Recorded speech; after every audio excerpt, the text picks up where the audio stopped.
Mon nom est Vincent Dransart, je suis le vice-président du MG Club de France. Le MG Club de France a maintenant 32 ans et a 850 membres. Nous avons beaucoup augmenté nos membres depuis 6-7 ans et nous organisons pour cela, grâce à cela, beaucoup de rallyes un peu partout dans toutes les régions. Le club est divisé en 22 régions et chaque région a deux responsables qui organisent des sorties et des week-ends comme aujourd'hui. Aujourd'hui, nous avons organisé un rallye avec nos amis anglais. Oui. John Bennett m'a contacté au mois d'avril pour que nous puissions faire un rallye franco-anglais. Donc nous sommes partis hier de Guînes, près de Calais. Ils sont arrivés par le tunnel. Et ensuite, nous sommes partis par des toutes petites routes très sympathiques à Traill.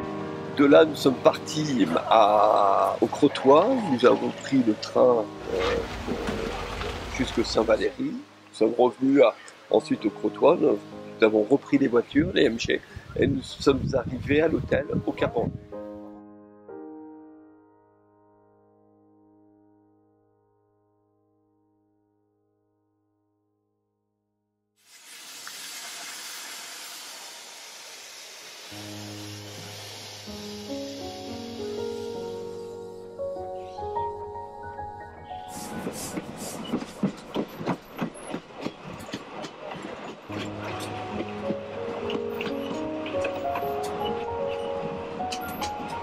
Et ce matin, à 9 h, on a repris le départ. Nous avons visité quelque chose d'extraordinaire. C'est à Neuville-sous-Montreuil, la chartreuse de Neuville. Merci, Paul. Voilà. La première chartreuse a été fondée en 1324, 14e siècle, 1324. Mais la Révolution française qui est passée par là a détruit cette chartreuse. Et donc il a fallu la reconstruire. Et cette chartreuse-ci a été reconstruite en 1870, donc au 19e siècle. Et au moment où on construit cette chartreuse, 1870, c'est un architecte local qui l'a construit.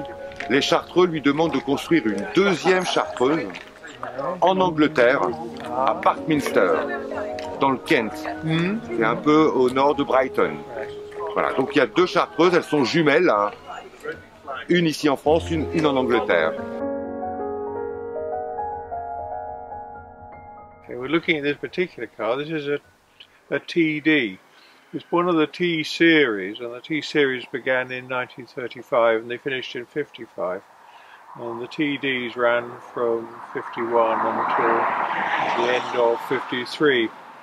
This particular car was made in 1952, left the factory at Abingdon, Berkshire in 1952, and it's left-hand drive and is exported straight away to America, where in fact most of the post-war MGs went. Round about 70% of the TDs, of which there were 30,000 made, in fact of all the MG T series, this was the one which was made, of which they made the most. And 70% of them went to the States. Through the UK MG Car Club and the American MG Club, I was able to trace the owner of the car, who bought it almost as a wreck in the mid-1980s and then had it restored, and stayed with her for nearly 20 years, and then in 2005 was bought by a Belgian collector and came back to Europe, and we bought it in 2006. And since December 2006 we've covered about 11,000 miles, which is not too bad, including one major trip which was nearly 2,000 miles to Corsica, around Corsica. The car is standard apart from the wire wheels, which were not an option on the TD but were an option before and after. And also the gearbox has been changed for a 5-speed gearbox. And what that does is gives much more flexible cruising and the ability to drive at some speeds at 60-65 miles an hour on the motorways with less strain on the engine, so it's much more suited to the modern road conditions. Parts are easy to get.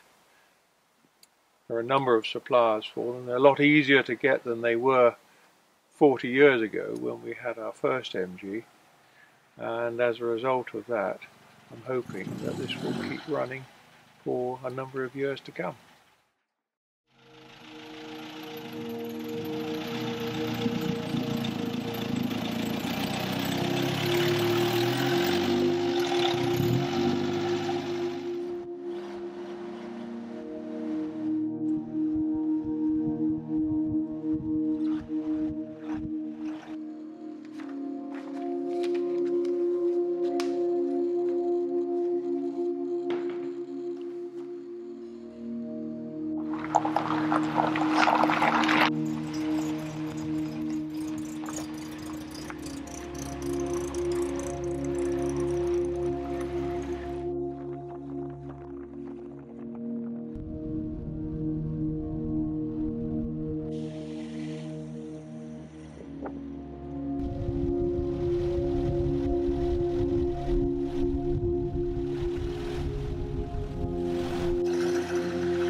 MG Club British, MG Club! The white type of lovers.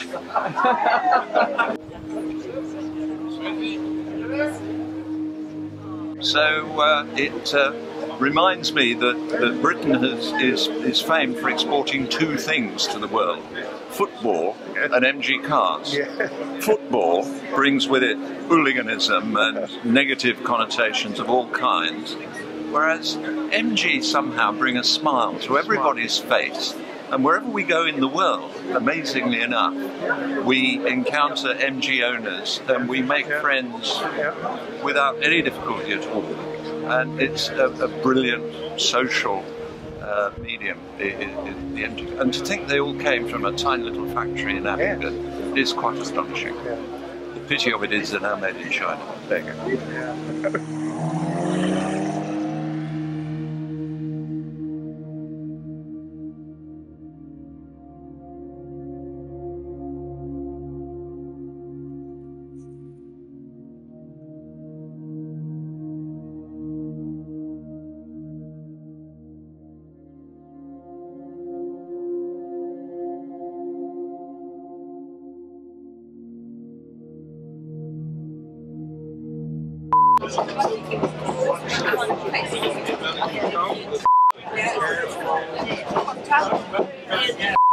I want my bottle.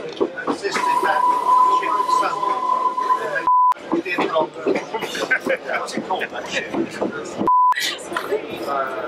The writing of the ship.